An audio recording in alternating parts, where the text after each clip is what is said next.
However,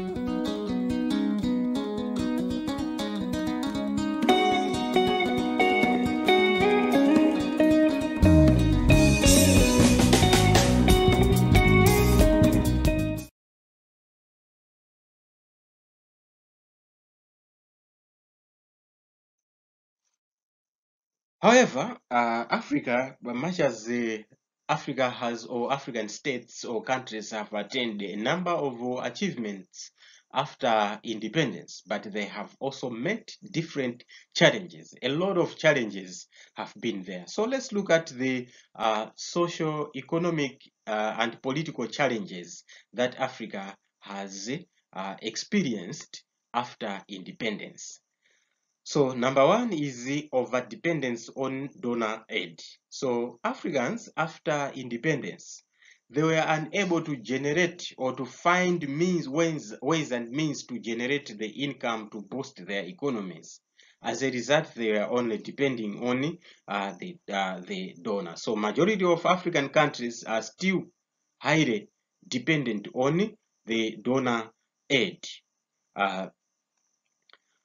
In order to balance their budgets. So even our country is not spared on this.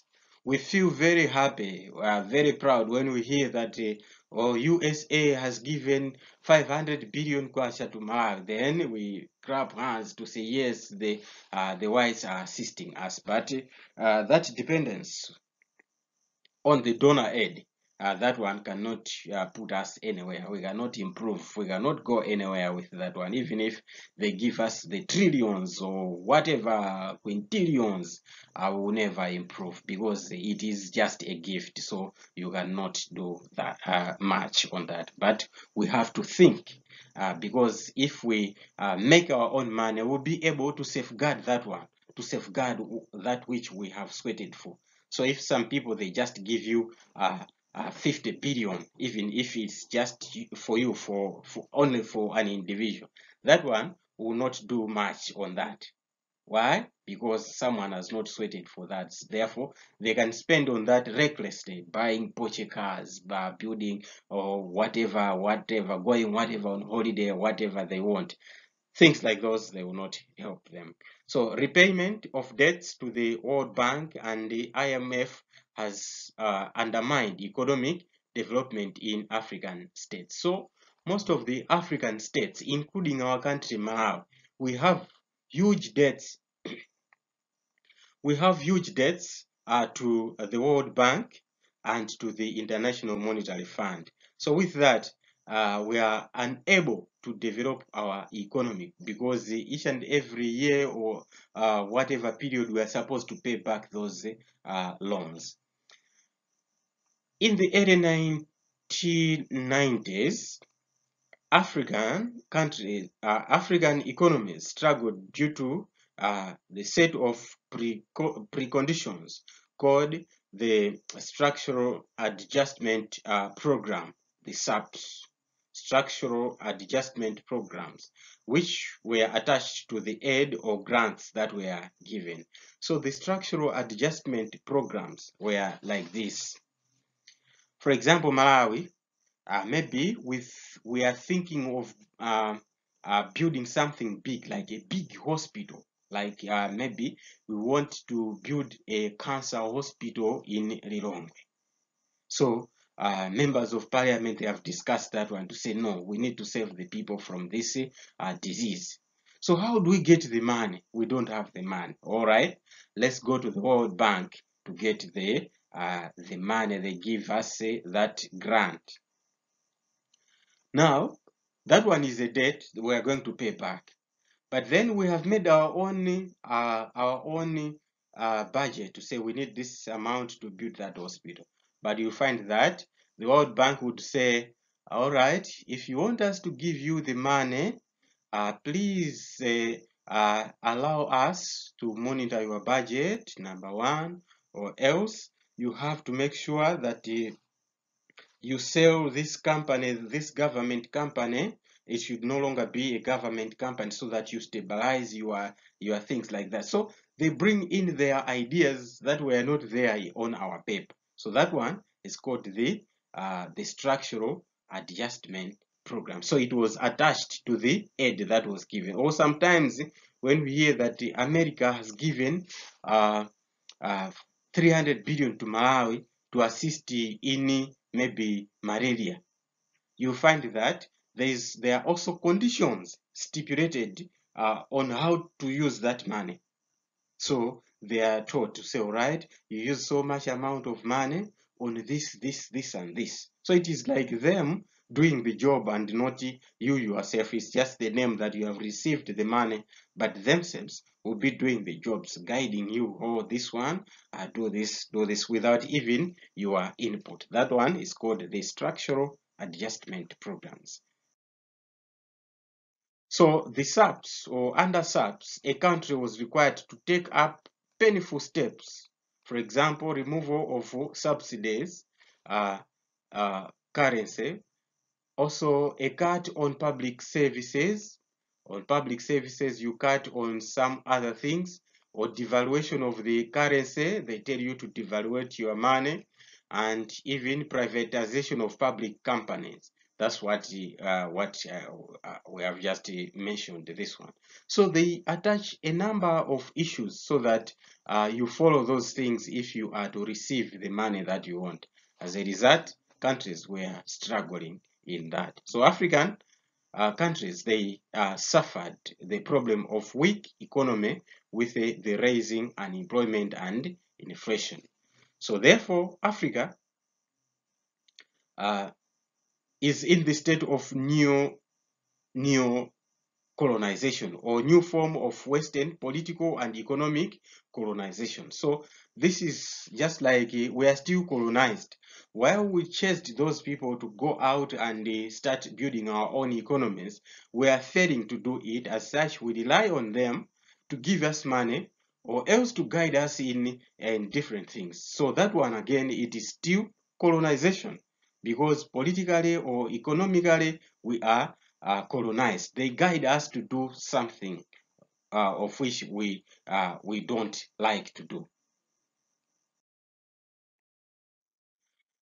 Then another one is the economic diversification. Economic diversification. So after independence, Africa maintained the economic monoculture of colonial era.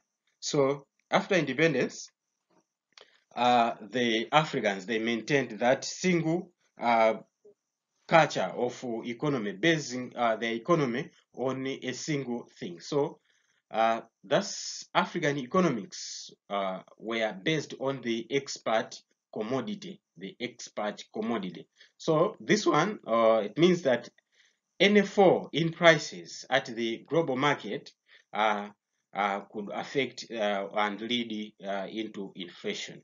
So what we are trying to say is, like for quite long, we know Malawi has been depending on tobacco only for its economy.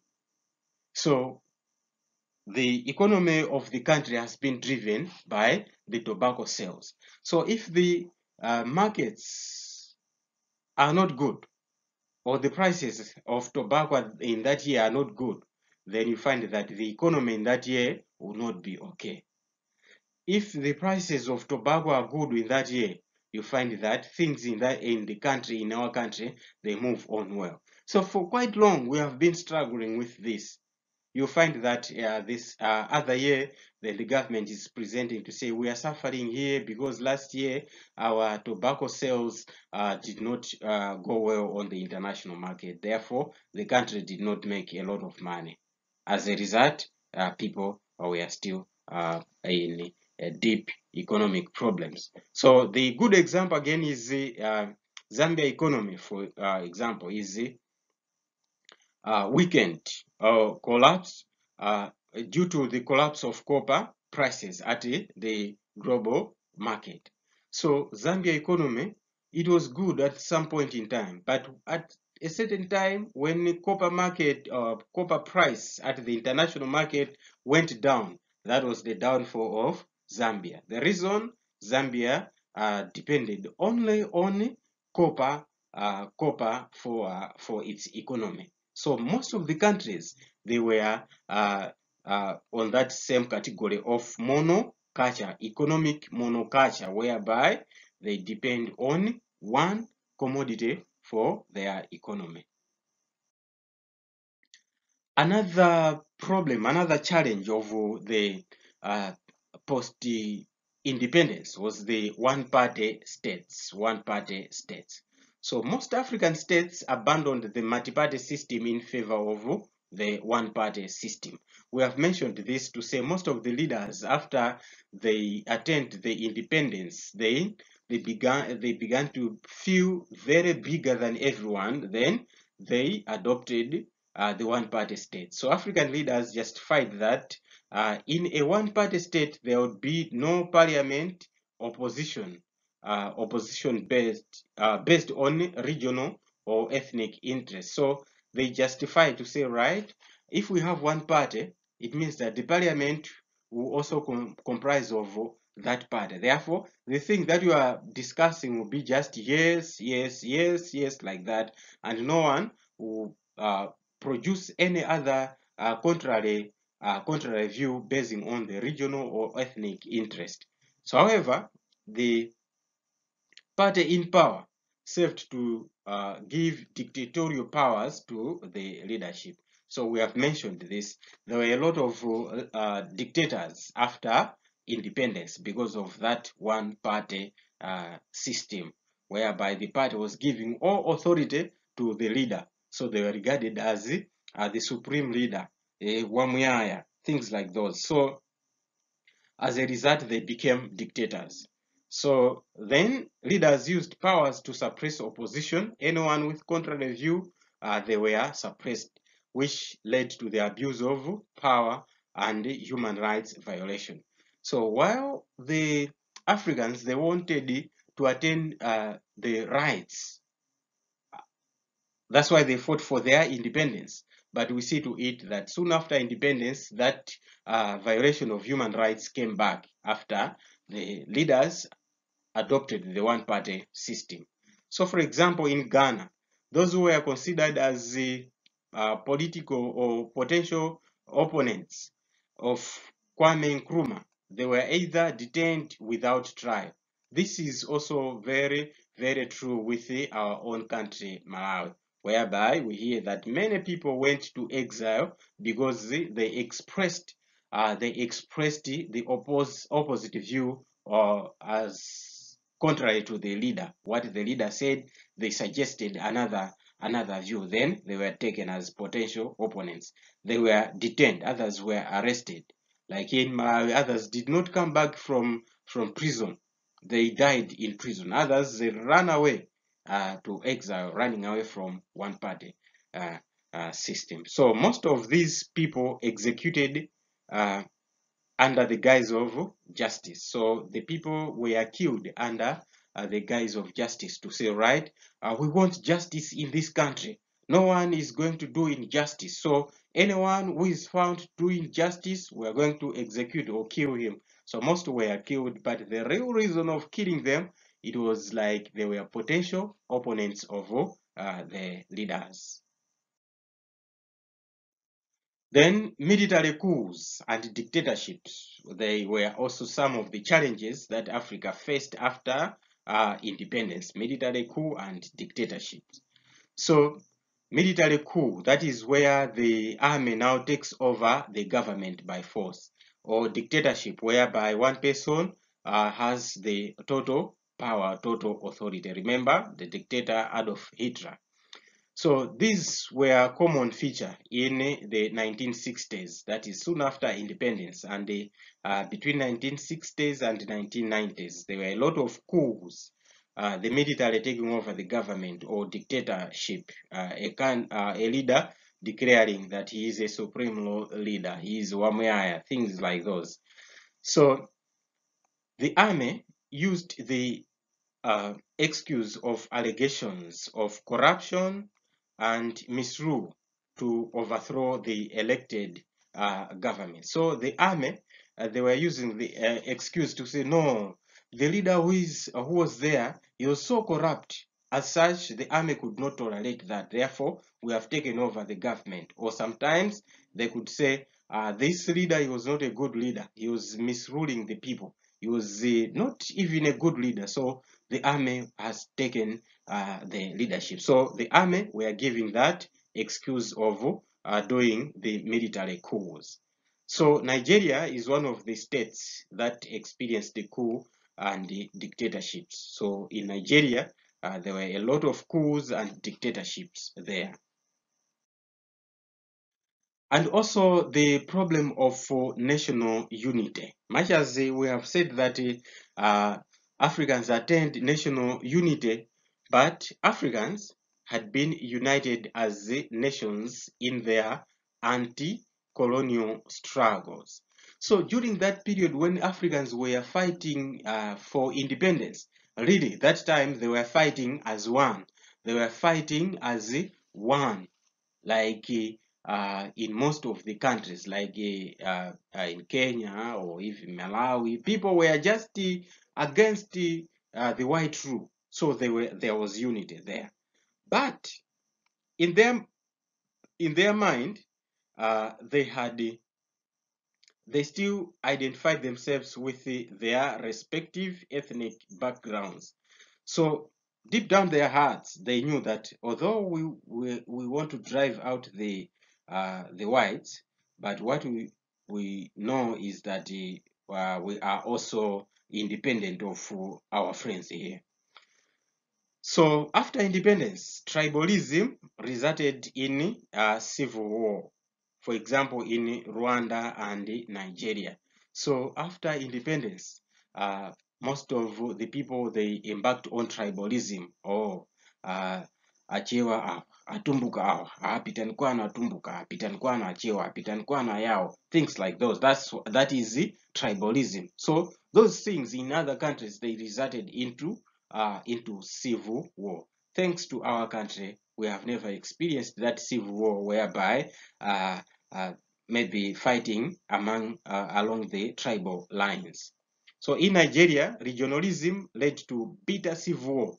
So there was that the Biafran war in Nigeria. Those wars, they were so bitter. Many people were killed in those things. They were fighting along the regionalism, the northern parts and the southern part, the Igbo and the others. So they were fighting. And even up to now, in Nigeria, they are mostly identified by the regions where they come from. So regionalism, much as we may say it's now suppressed, but not completely in Nigeria, is still there.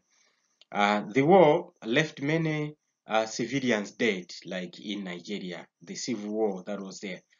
Currently, there is no that civil war. The only problem maybe is that terrorism, the terrorist group, the Boko Haram, which arises and disappears now and again. So the main civil war is not there. So it also led to starvation and widespread of diseases just there in Nigeria.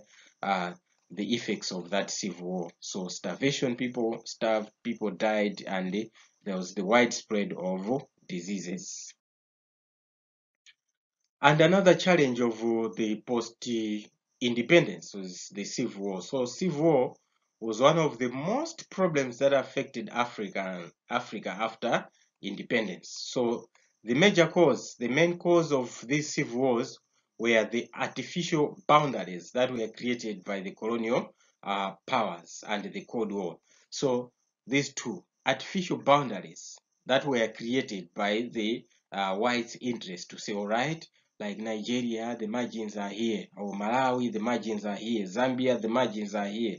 Those ones, the margins were, or the boundaries were created by the whites. So those things, they created, again, the civil wars. And also the Cold War. It's not a question to ask you again to say, do you know the Cold War? It's a well-known fact to say that Cold War that was fought, especially between USA and the Russia, or capitalism and communism, the differences on those ideologies, they had a very big impact in the African politics. It resulted into civil war. We mentioned it in Angola, as well as Mozambique. They were purely because of the Cold War, fighting in the lines of the crashes in ideologies of capitalism and communism. So we talked of Mozambique and the Angolan Civil War between USA and Russia. Remember those things. So in Rwanda, the Belgians, they favored the minority, the Tutsi, which were the upper class in local administration. So that one again, whereby the Belgians, they favored the minority who were in power.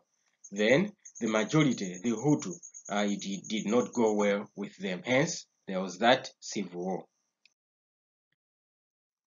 Yeah, so still in Rwanda, we are saying that at independence, the Belgians, they handed over the government to the Hutu, then attacked the educated Tutsi. So you see to it, during the time when Rwanda was under the Belgian rule, so the Belgians, they loved most the Tutsi, but they were the minority. In that way, most of the Tutsis, they are the ones who were in the upper class, the most educated in that society. But then the constitution that led to the independence of Rwanda, it was the constitution that respected the rule of the majority rule, just as it was in Kenya. Now, between the Tutsi and the Hutu, the majority were the Hutu who were not liked by the Belgians.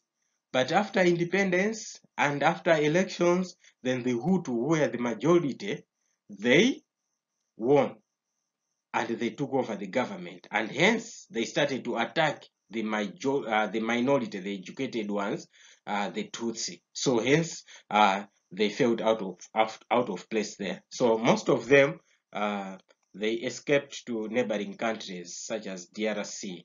So during that Rwandan genocide, about 800,000 people were murdered. So a lot of people were murdered there in the 1994 Rwandan genocide. So it was really pathetic there to see the majority assassinating the minority. So it was really not good. And also there was the problem of governance, the problem of governance. So the problem of governance in Africa has been attributed to the mindset. So the pre-colonial political system were highly centralized. That is, by centralized, it means they had the central power, or the central authority. So it is also said that African leaders have traditionally inherited the systems, that is the centralized system. So between 1945 and 1989, poor governance was influenced by the approach of the superpowers, the approach of the superpowers. So we are saying that in the Cold War era, the USA and the Soviet Union, they tended to support any ruler who declared leanings towards a particular political ideology. So the centralized political system was there. But with the Cold War, it happened that most of the Africans or African countries, they were supported either by Russia or by USA if they supported either communism or capitalism. So they did not consider the managerial practices and human rights records that were there or that were within the adopted system of government. So at the end, or after the end of the Cold War, most dictatorships collapsed.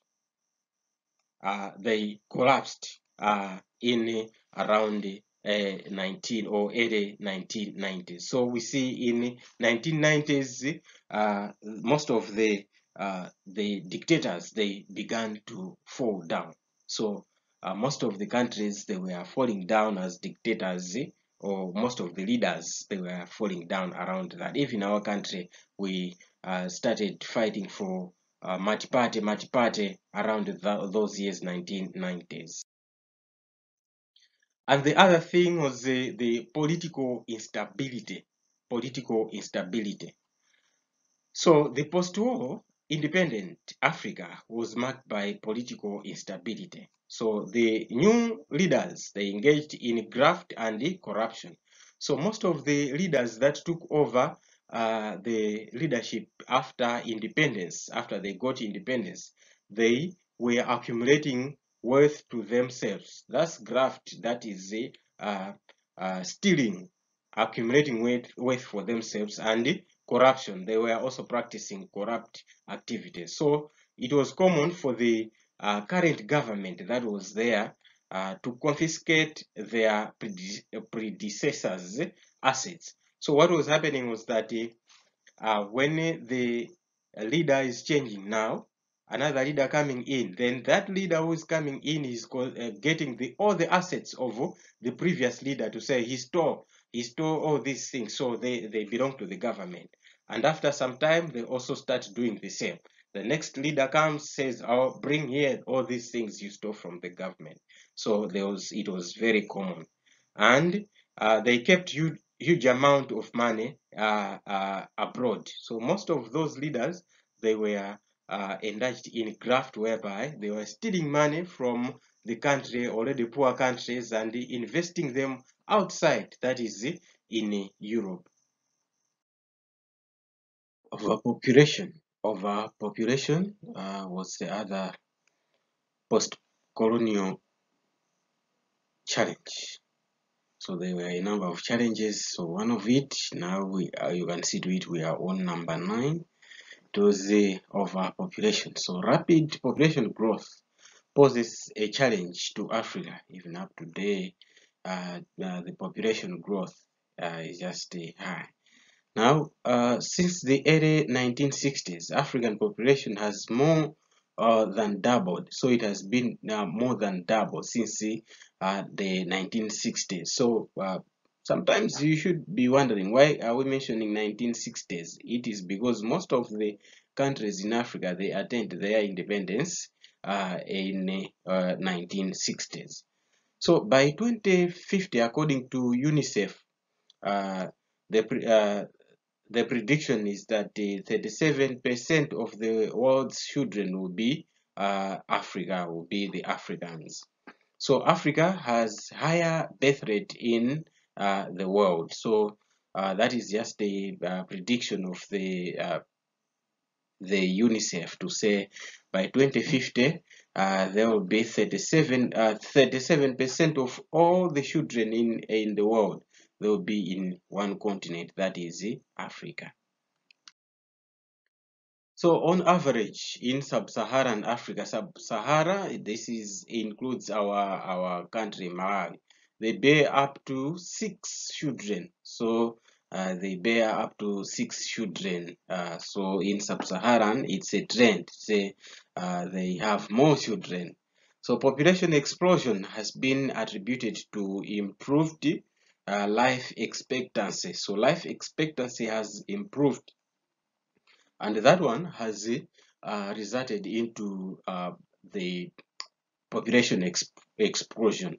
So child survival rate uh, is higher since independence.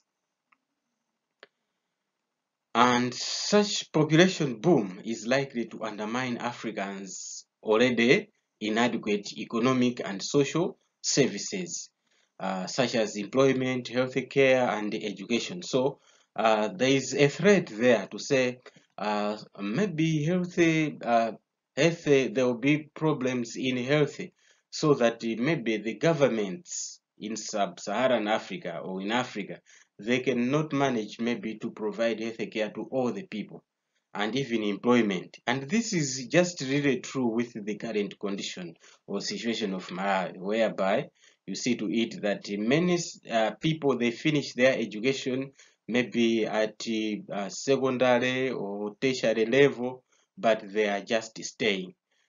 So that one is an evidence there to say because of population boom, the governments are unable to provide employment to the relevant people, and also health care to all the people, and the education.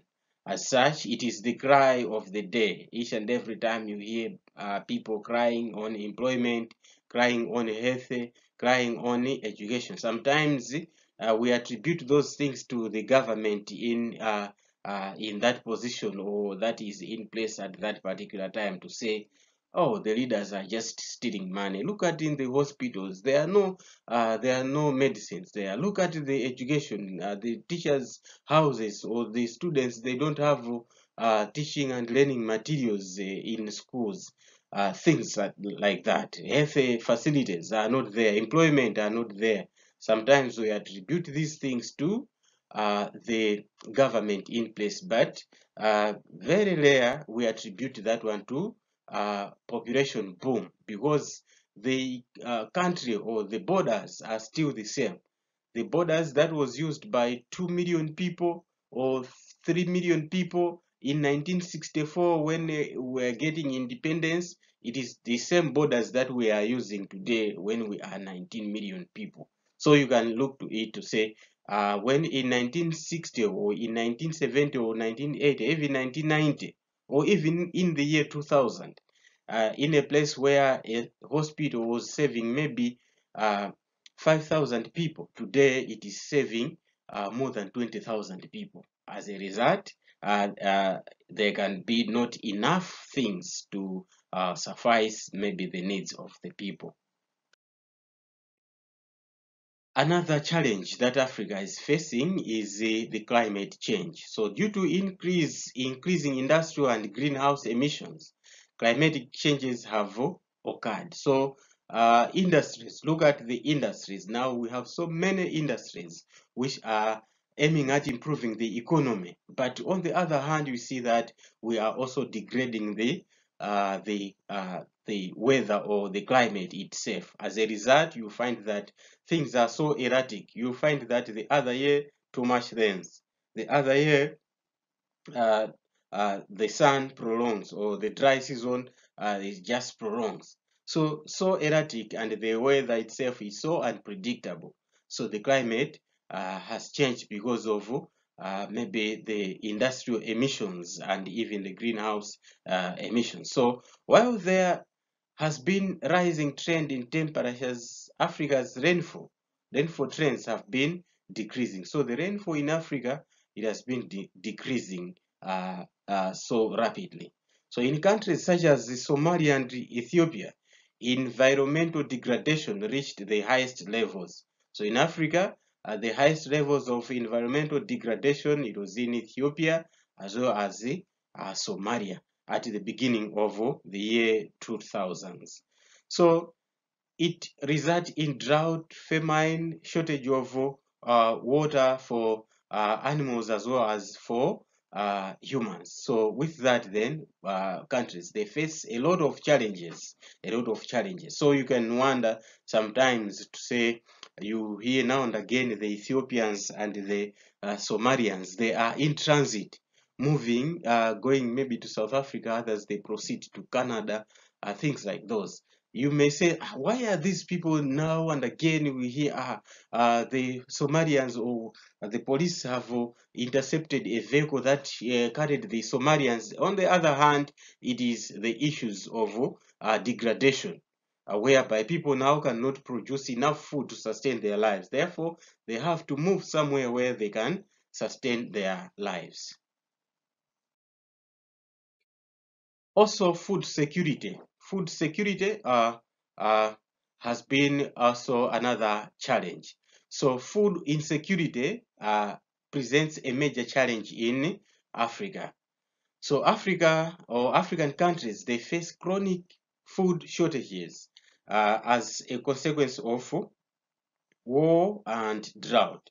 So usually because of drought, because we have just mentioned that this time around the issue of civil wars is to the minimal levels, but the main issue is drought.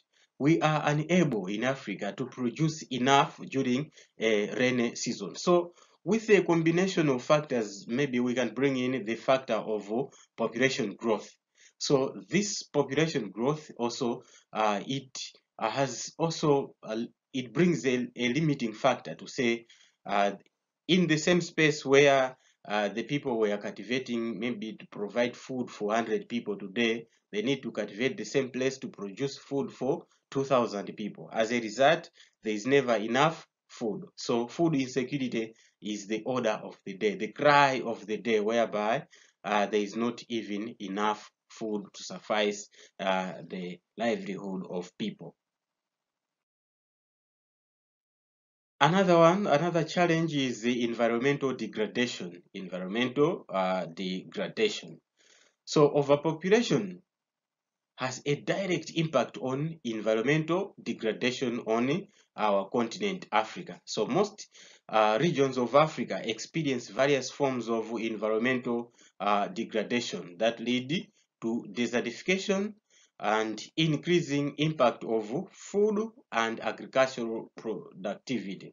So with that, we see there is that degradation, environmental degradation, which goes also back to the agricultural production. It hinders agricultural production. Hence, we hear famine now and again to say, oh, this country, there is drought, there is whatever like that. So 22 or 23% of world's area is prone to desertification in the sub-Saharan Africa, according to the United Nations. So we see to it that most of the areas in our sub-Saharan Africa, we are prone to producing a desert in the near future. You find that most of the places, there will be just a desert. So you know the impact of a desert, whereby the rains therefore will be so erratic because of that desertification. However, African governments have stepped up efforts to check overpopulation. So, like here in Malawi, for example, government and private partners such as the Banjaram Sogolo clinics and many others, they engage in provision of reproductive health services. So, the civil society and faith-based organizations like we have the Adventist Relief Agency, that is ADRA, and many others. They have the programs that focus on improving the girls' education. So we see that one, it is just a way of combating the problems that we have in Africa, especially looking also at this part of population. Diseases and epidemics. There are also other things, other challenges of post-colonial, post-independence Africa, So one of the great challenges of Africa is disease and deadly epidemics. So disease in Africa is really, it attacks Africa now and again. Look at Ebola attacking Africa, and most of all the diseases, when they, or the contagious or the viral diseases, usually they affect Africa so much. So a large proportion of African population suffers from an array of diseases such as malaria, diarrhea, cholera, bilharzia is also there. Bilharzia is there, and malnutrition. There is also a lot of malnutrition in African countries. So Africans' diseases are attributed to prevalent poverty. So poverty is the major thing that causes our diseases here in Africa, which result in malnutrition, poor sanitary conditions, and poor or unsafe water water supply and insufficient health care. So those are the things that are attributed to the diseases and the epidemics that attack us in Africa so much. So Africa as well has the highest mortality rate, that is child mortality, children dying during birth. So millions of children die before 5 years due to malaria, diarrhea, and HIV and AIDS. So according to World Health Organization, between 270 to 450 million people suffer from malaria every year. So that figure is just very big. That figure is very, very big. Those people suffering from malaria, 270 to 450, close to 500 million people. HIV/AIDS has resulted in children being infected at birth or becoming orphans. So HIV/AIDS has also hit Africa so bad, whereby children they contract the disease, or else they become orphans. They become orphans, and again, epidemics has had a great impact on Africa, such as loss of vital human resource. So when we talk of epidemics like the HIV/AIDS, it has taken a lot of people, energetic people, wise people, productive people, the people who can assist the vital human resource, the people who can assist in the development of the countries, have been wiped out by the epidemics. However, the introduction of antiviral, the ARVs, or the drugs, these ones, they have helped to increase the possibility of a longer life. So uh, thanks today for the scientists who have discovered the ARVs, which at least makes the life longer for those people who have contracted the disease. As a result, they are able to educate their children, they are able maybe to do some other developmental things, and they are just as productive as anyone. So with that, we see to it that the introduction of ARVs have really helped, and the economies of the countries stabilizing, because at least this ARV has also assisted, because today you cannot even identify someone who is HIV positive, because they are just energetic as someone who is also negative. Now, let's look at the impact of post-colonial crisis and challenges. We have looked at a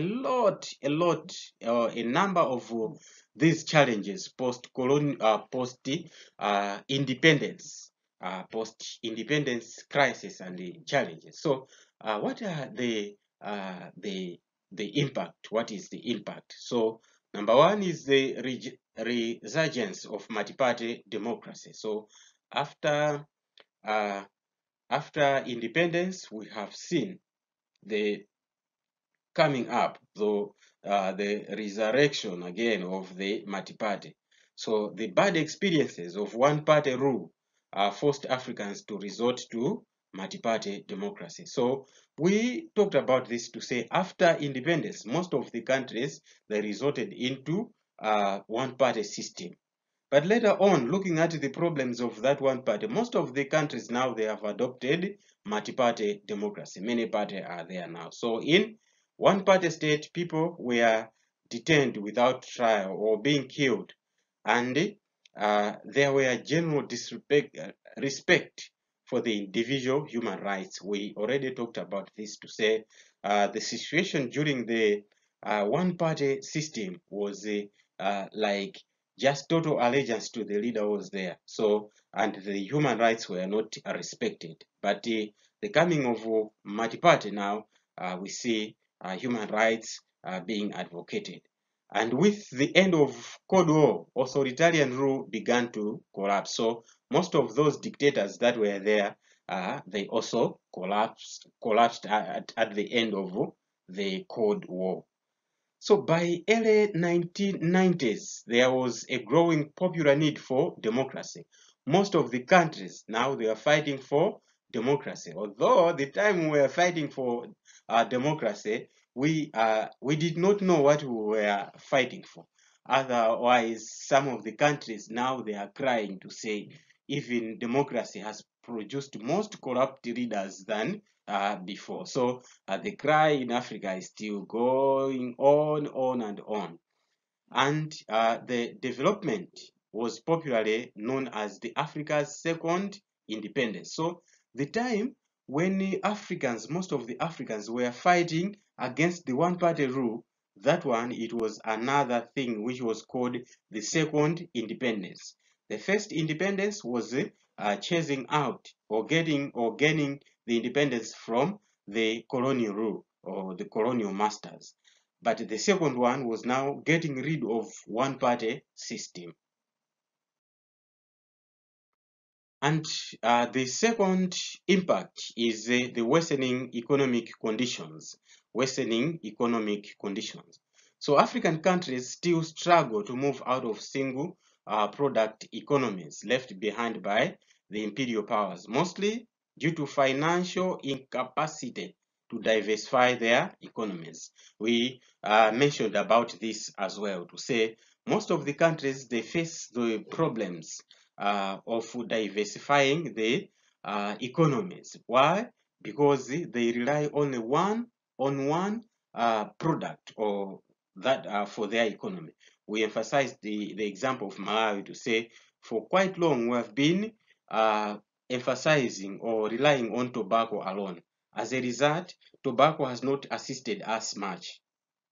Tobacco, when tobacco prices is down, it means that time our economy is going down and things are not going to move out okay. So that has been it has worsened the economy. So most sub-Saharan states continue to be economically dependent on their colonial masters. So most of us in Africa still we are looking forward to the assistance of the people whom we chased out to say, now we want to rule ourselves. But now we go back to them to say, we don't have money, give us something. We want to build a bridge, we want to build a school, we want to build a hospital, things like those. So we still depend on the colonial masters. So at independence, Europeans expected that Africans would continue to provide raw materials, food, crops, and markets for their industries. So Europeans, they thought that Africans are going to coordinate and they were going to continue to provide raw materials, food, crops, and markets for their industries. But then when Africans took over, it was to the contrary. So this continues to negatively impact African economies.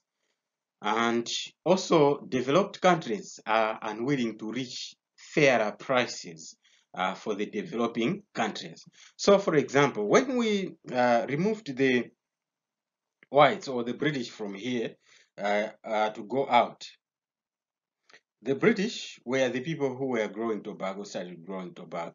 As a result, when they went out, we still clinged to that tobacco and we were still selling to them. As a result, those countries, they were unwilling. They were unwilling to give us fair prices. So, for example, Malawi struggles to survive economic shocks out of the tobacco, just as we have explained here. Also, the international lending institutions such as the IMF and the World Bank, they attach those structural adjustment program to the aid, the SAP. Remember, we talked about the SAPs, the SAP programs, the structural adjustment programs, whereby the conditions attached to the aid.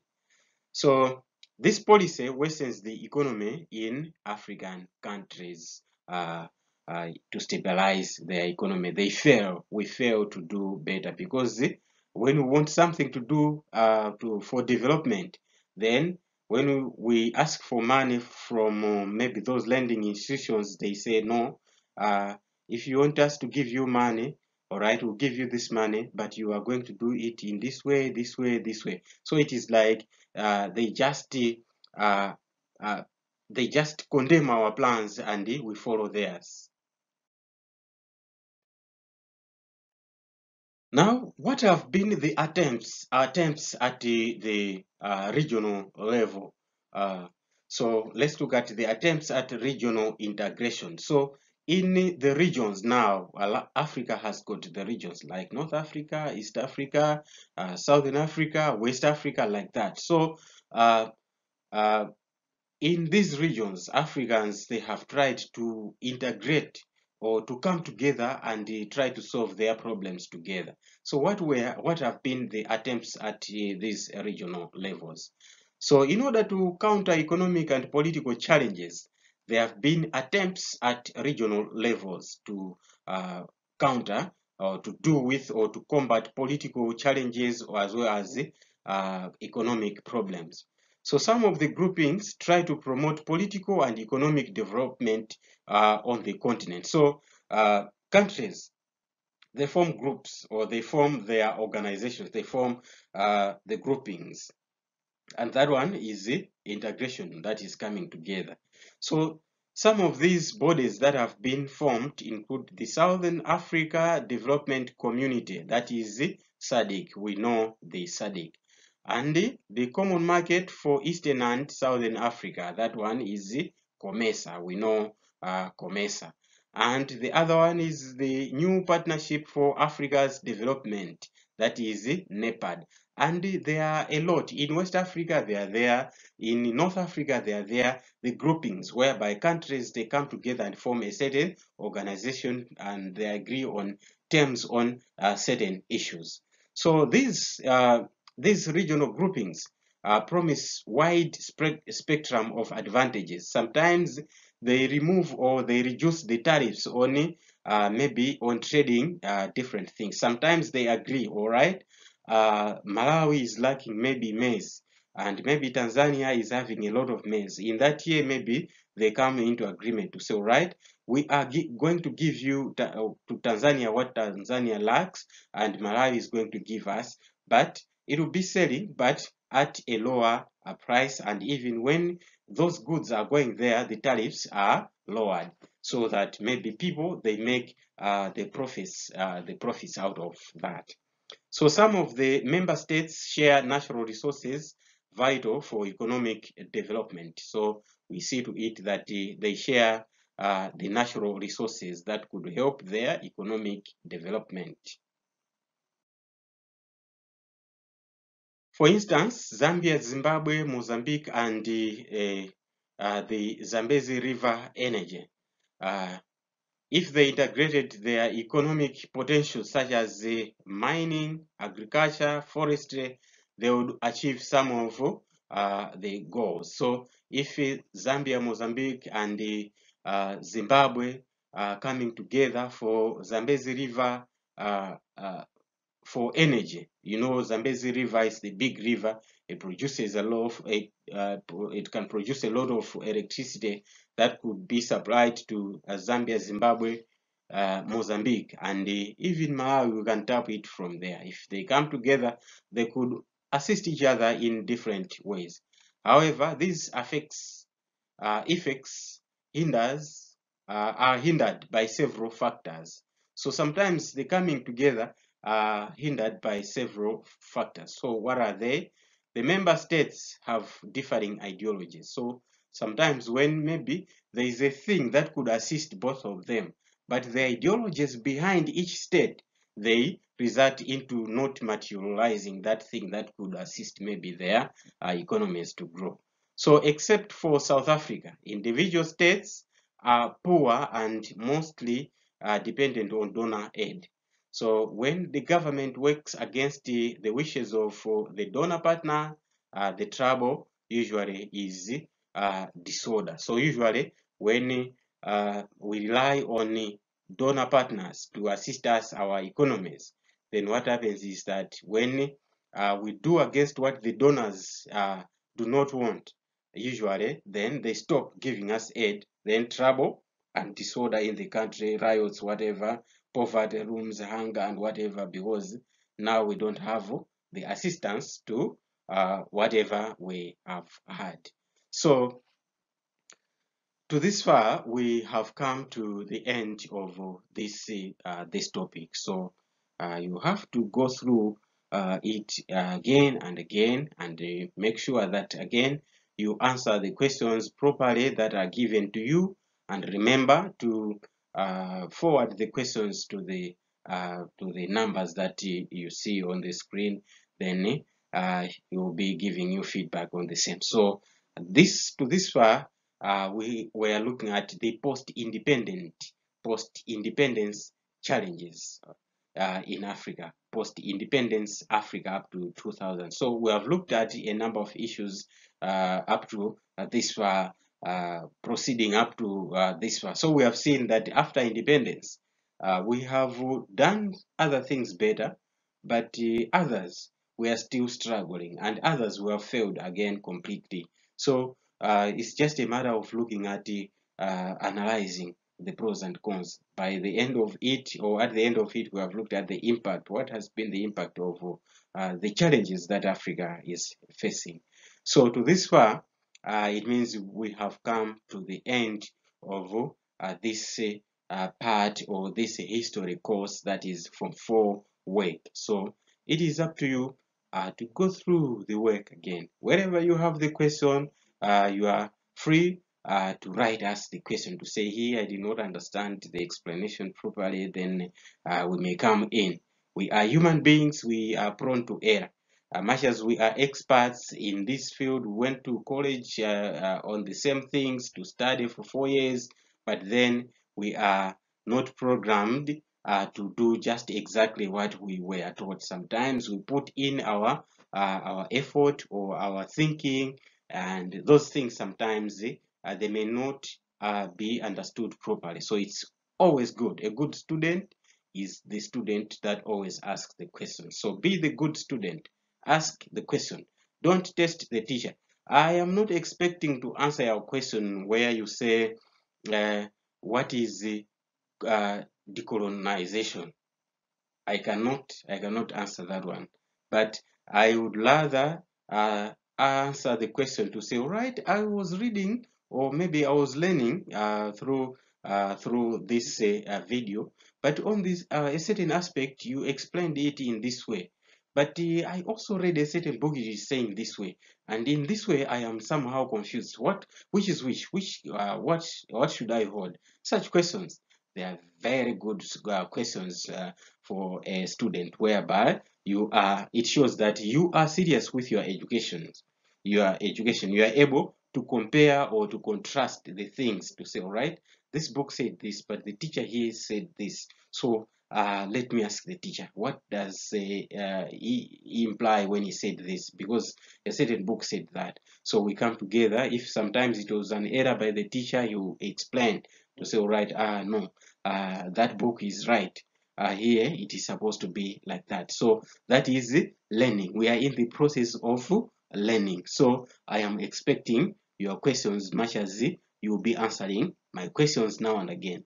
So till next time, I wish you all the best. So thank you so much for your participation in this Form 4 work. So I hope you are going to use it promptly, use it amicably, and wherever you have the problem, please ask. I am there for you. So I'll be waiting for your call. I'll be waiting for your message to see to hear your experience about this thing. So tell me anything, whatever you can say. I also need your comments. What is your experience? Further, I just wish you all the best, because at the end of it all, the aim is to assist you to answer the questions correctly. So Maneb is there to provide the questions, the final questions. So I wish you to answer those questions correctly and enjoy history, because history is the engine of your education. Thank you so much. Simutaya nthawi yanu kufunafuna maphunziro muzakhala wotumidwa moyo wanu wonse. Ngati simuphunzira anthu azingokutumani, ajala kalime, ajala kuchwe manyazi, ajala katende yanti, ndipo anthu ophunzira wandu wotuma so kwambiri. Ndiye ngati simuphunzira, skulu akuyikirani apa mukhala otumidwa.